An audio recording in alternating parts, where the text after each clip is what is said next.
The United States Senate passed a bill to end payments to dead people, and a French engineer unveiled some bread made from the wheat fertilized by women's urine, and young people are throwing coronavirus parties with a payout when one gets infected.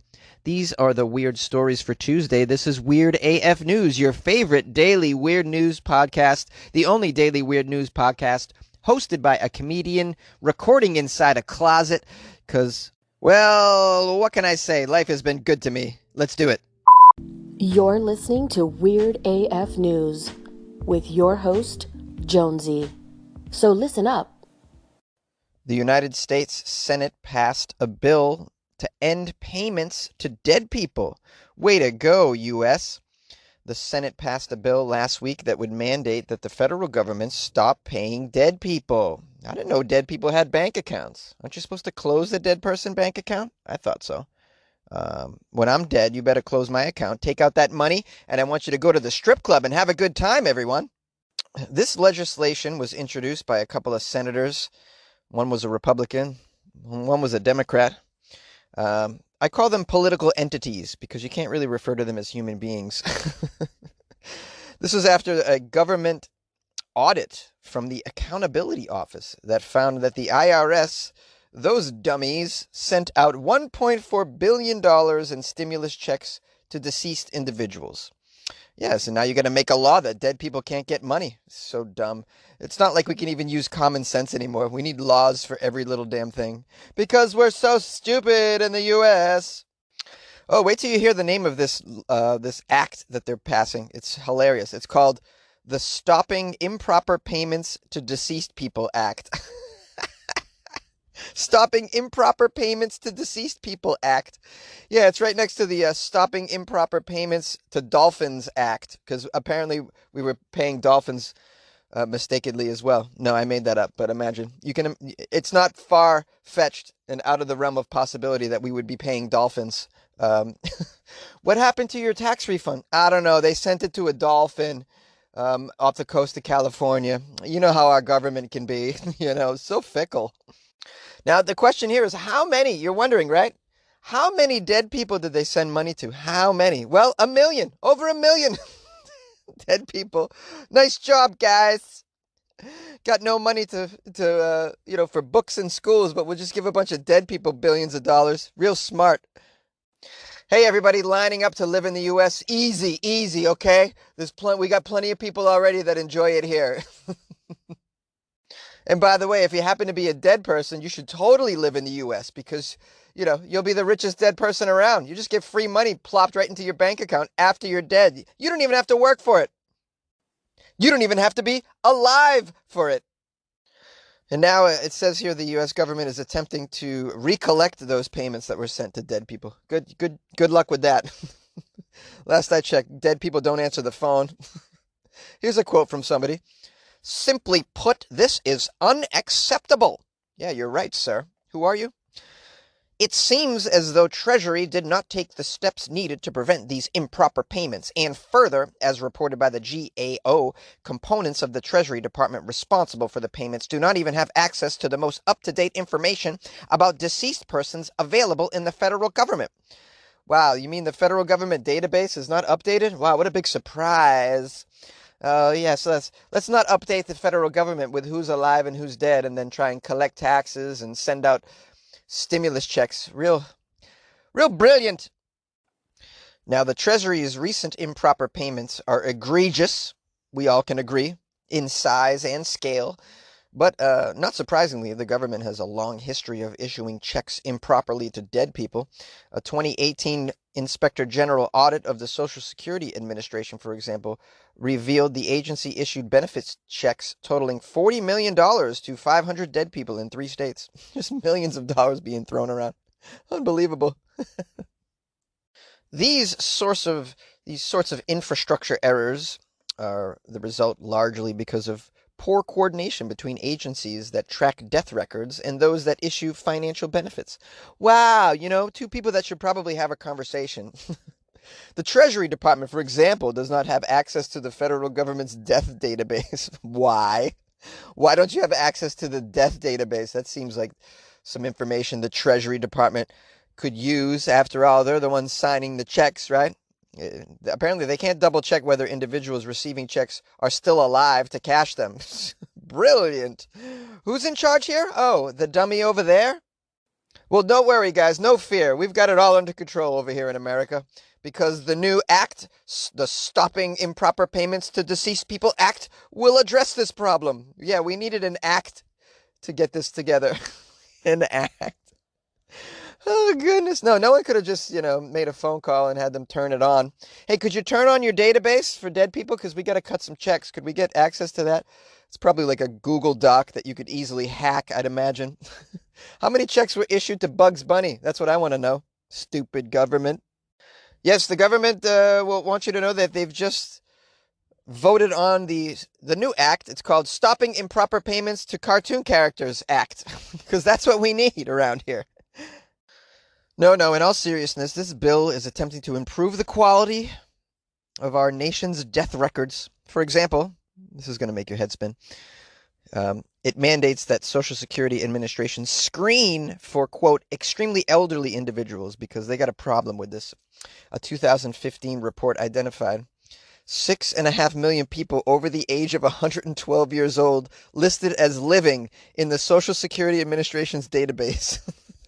6.5 million people over the age of 112. By the way, there's fewer than 100 of these people over 112 in age living in the world, on the globe. And then, but our Social Security Administration database lists 6.5 million Americans over the age of 112. Probably cut them all a bunch of checks too, didn't you? Yeah, here you go. Get a wart removed. Here's $5,000. I will bet you there are people in this country over the age of 112 who are dead. No, that doesn't make sense. I'll bet you there are over 112-year-old dead people. No, that still doesn't make sense. How do I say this? I'm trying to say that there's people who are dead that are listed as being aged 112 that have more money than me. But I don't think it came out right. The third time's a charm. I pay dead people.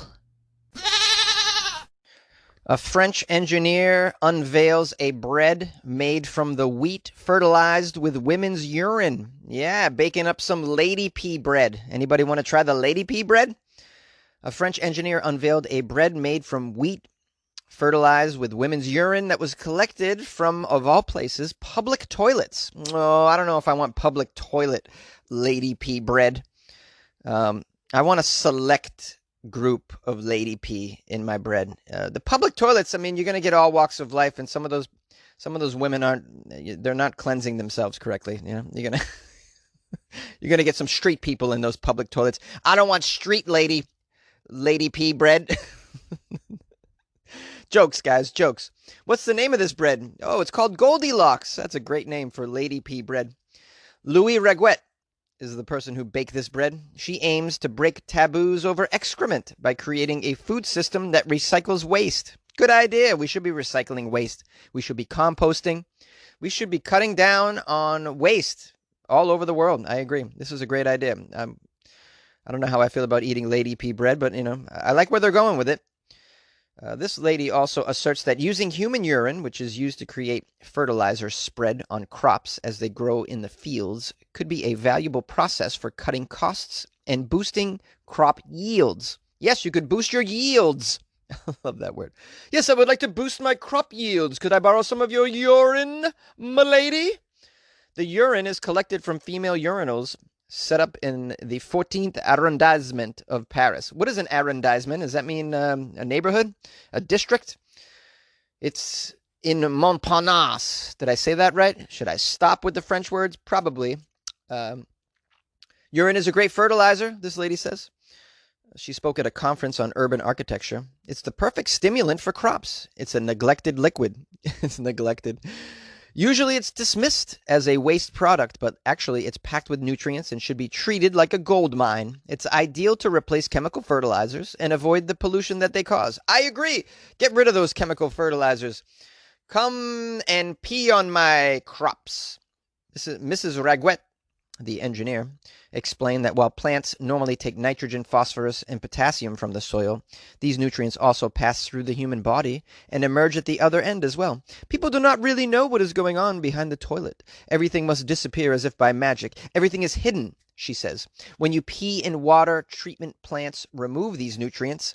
They do not return to the earth. The water treatment plants remove them.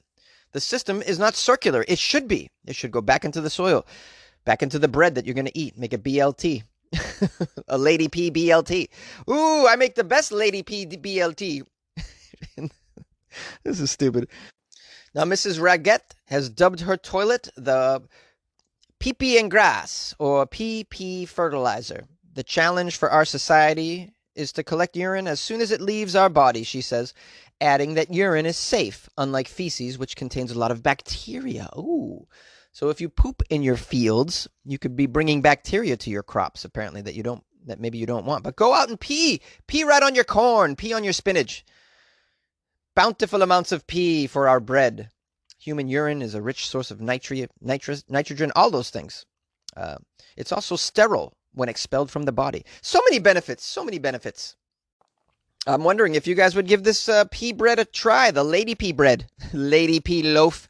Bring it on. Maybe a whole bakery made out of women pea products you could do, like some Lady Pea croissants.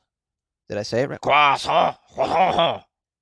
That's pretty much the only word I can say in French that actually sounds okay, I think. Croissant!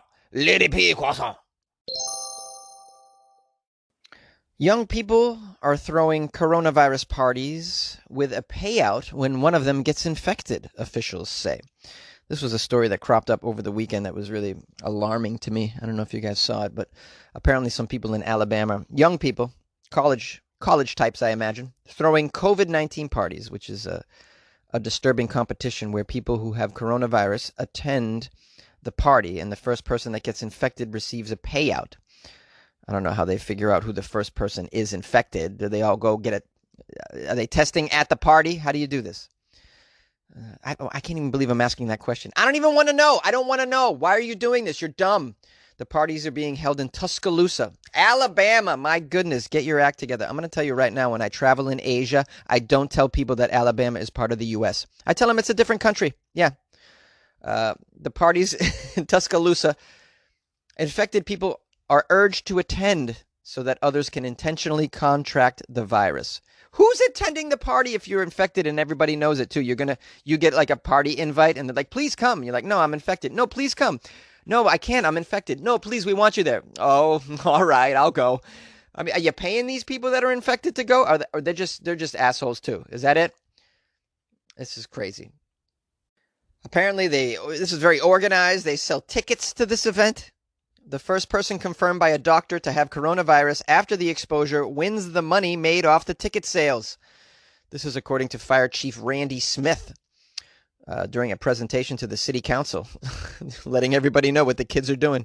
You got to keep your eye on the kids, man. They don't take anything seriously. They just don't.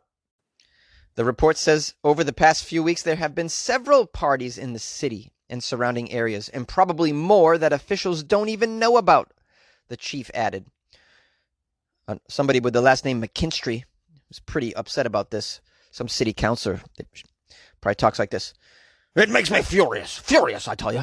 Furious to the fact that something that is so serious and deadly is being taken for granted. Not only is it irresponsible, but you could contract the virus and take it home to your parents or your grandparents. It's unacceptable. Unacceptable.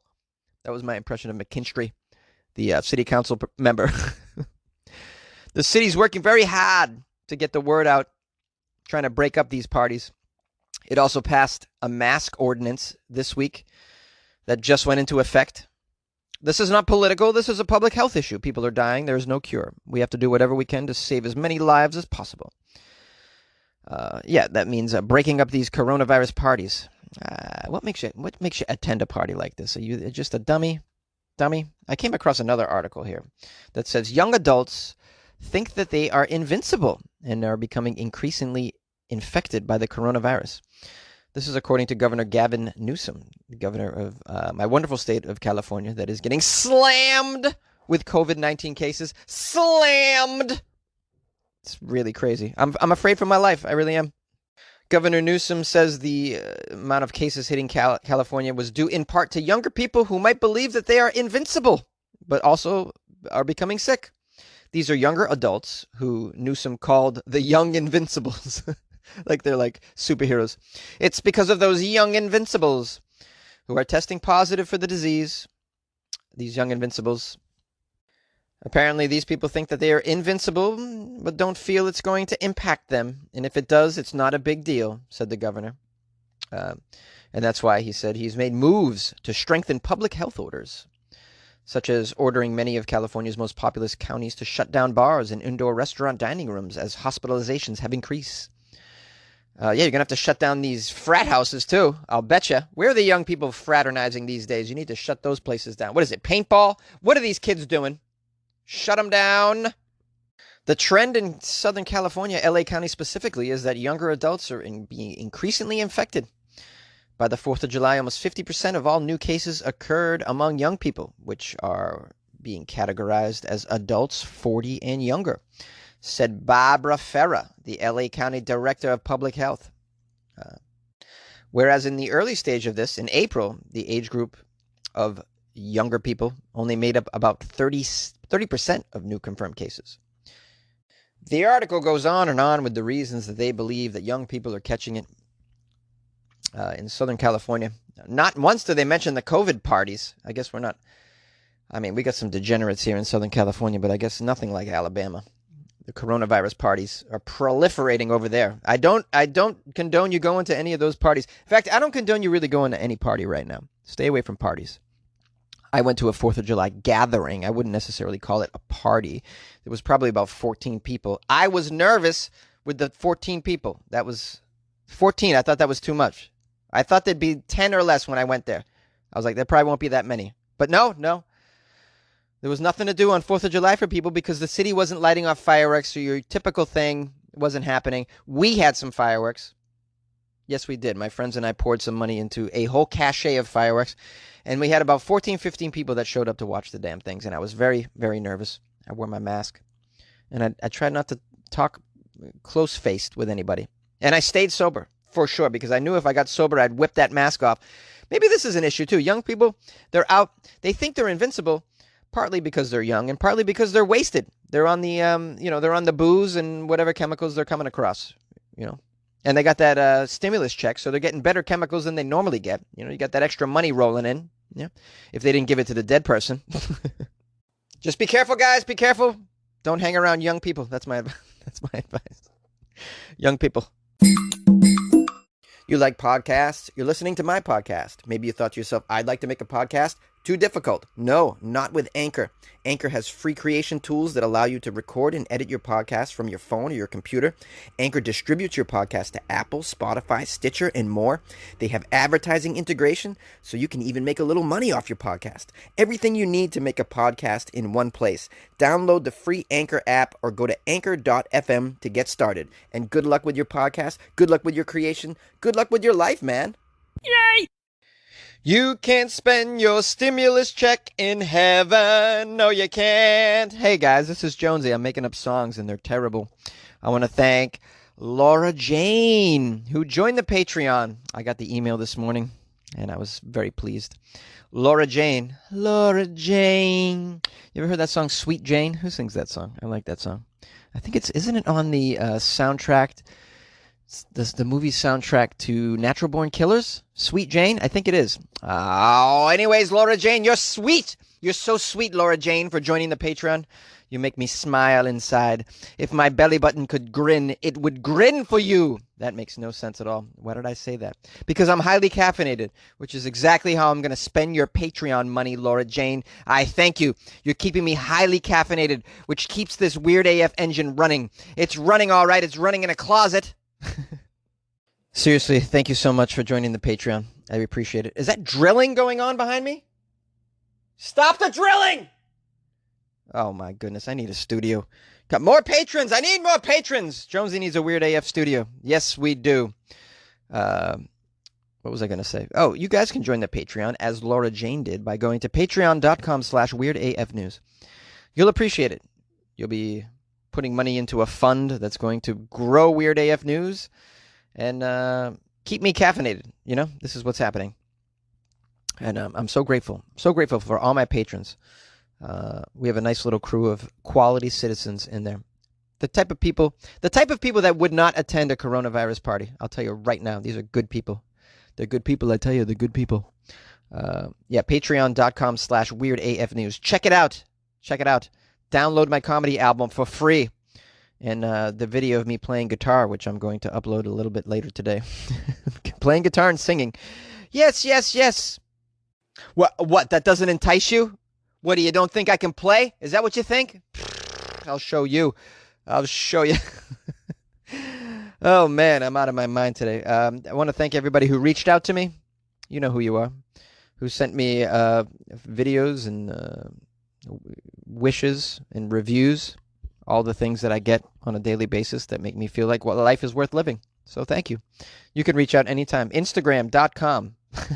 The Instagram.com. You mean Instagram, Jonesy? Yes, I do.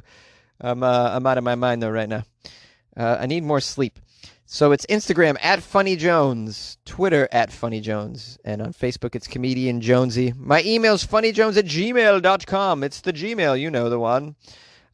You can also send a PayPal donation on that Gmail. And you can join the likes of Jessica. Let me find that email. She sent me money. Yes, Jessica Swisher sent me a PayPal donation. That's enough to buy me some lunch and stuff. And I'm so pleased with Jessica Swisher's PayPal donation. She wrote, "Just because you're awesome, maybe come visit Alaska someday. Summertime is the best. Nice and green and hot out." Yeah, I'll bet it is. My buddy just went to Alaska. He came back with amazing pictures and video. I was quite jealous. I thought to myself, I want to go to Alaska. Not only was it beautiful, but it was like 20 hours of daylight or something right now. It was like he was so pleased that he didn't have to deal with the darkness. Really, he didn't have to go to bed, really. Just for like 4 hours, he'd go to sleep. Boom. I was like, man, can you imagine playing wiffle ball at like 2 in the morning? That would be fantastic with natural light. Unbelievable. You could golf all day, all night. You could just keep golfing. You wouldn't have to stop golfing. It's incredible. You could have a barbecue outside just for 20 hours straight. Unbelievable. Alaska, it just sounds great, Jess. Maybe I'll get up there someday. You'll have to house me. You'll have to house me and feed me, Jessica Swisher. Yes, you will. I'm not coming in the winter. I'll tell you right now, you're never going to get me there in the winter. I won't even go to New England in the winter to see my mother. My mother's like, you never come for Christmas. What's the matter with you, huh? Don't you want to come for Christmas? I'm like, it's wicked cold. I'm not coming for Christmas. It's wicked cold. I'll see you in September. Although I don't even know if I'm going to see my mom this year. It's unbelievable. This whole, my whole life is just like on standstill. Can't do what I want to do. And I don't even think I can visit my mother this year. My annual trip to New England is going to be off the menu, I think. Because I'm not getting on a plane. You gonna get on a plane? Did you see those pictures of planes with people? Forget about that. Not happening. Recycled air in a plane. You're out of your mind. Mask or no mask. I'm not sitting in recycled air for 6-7 hours. That is so dumb. I deserve to get ill if I do that. This is a bad decision. It is. People flying around right now, you're dumb. You're dummies. Take a, I don't know. I was going to say take a train, but then that's like recycling air as well. I don't know what you take. You take a hang glider across the country, all right? You do a hang glider. You all alone. A solo hang glide from Cali to New York. Oh, that's dumb. If you like podcasts, check out Spotify. You can listen to all your favorite artists and podcasts in one place for free. You don't even need a premium account. Spotify has a huge selection of podcasts on every topic, including this one that you're listening to right now. And you can easily share what you're listening to with friends on Instagram as well. So download the Spotify app, search for your favorite podcast, and also make sure to follow Weird AF News and never miss an episode. Yes, download Spotify and make your life easier. Yay! 911, what's your emergency? Can I take a free ride? Yeah. A taxpayer-sponsored free ride. Yeah. Hey, Jonesy, this is Gus from Western New York again. I actually just read an article by NPR about those monkeys in Thailand. And did you know that they've been used for over 400 years for picking coconut in Sri Lanka, Malaysia, India, and other countries of the region? They rely on the monkeys too, and an adult male can pick up to 1,600 coconuts while a female only picks about 600. More than 600 people die a year from picking coconuts, where I don't think any macaws do. And it's the macaws that are used, which I think aren't those the ones that are like really crazy in the cities and like steal people's food and are aggressive in the cities? So isn't it better for them to be trained in a school, which, by the way, the school was founded 50 years ago by Buddhists, and it's supposed to teach them how to pick without using any force or aggressive yelling or violence. So I don't know, man. I think these macaws probably have it made. They're treated even better than dogs with the families they live with. It's normally one for a family and rides on the back of a motorcycle or scooter on the way to the fields, and the trees are like 90 feet tall. I don't know. This is just pretty silly, and the end of this article, though, really sums it up. Of course, the working monkeys of Thailand have many similarly industrious counterparts in the animal world. Think oxen plowing fields, sheepdog herding livestock, Rottweilers guarding houses, or beagles sniffing for drugs in airports. They say baboons even pick tree nuts in Egypt. That's all I got, Jonesy. So, thought you'd like to hear that, though. Check it out. NPR.org has an article about it. Bye.